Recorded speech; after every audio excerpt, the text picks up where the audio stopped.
Goeiemôre julle, ek wil julle so graag bless met hierdie vanoggend.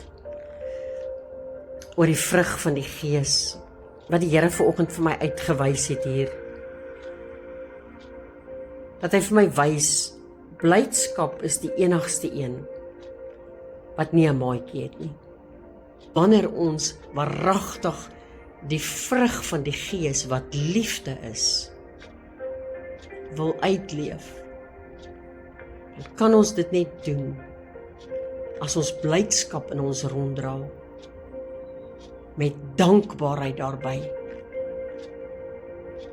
Want as 'n mens dankbaar is, dan het jy blydskap. As jy vergenoeg is met dit wat die Here vir jou gegee het, dan sal jy blydskap in jou ronddra. En die blydskap gaan die liefde aanvuur.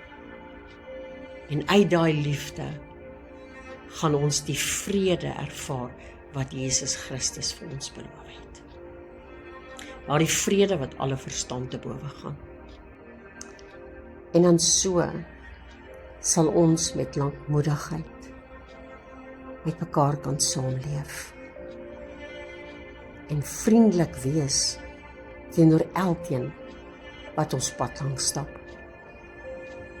En daardeur sal ons God se goedheid en getrouheid aan mekaar kan bewys.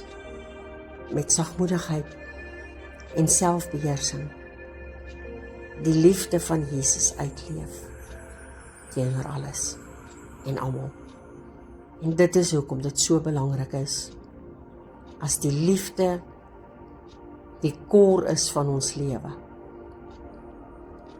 dan weet ons dat ons God as die middelpunt van ons lewe gemaak het. En hy is ons absoluut al en al. En dit is waarvoor ons leef in hierdie tyd. Dit is net vir ons Jesus en ons Jesus alleen.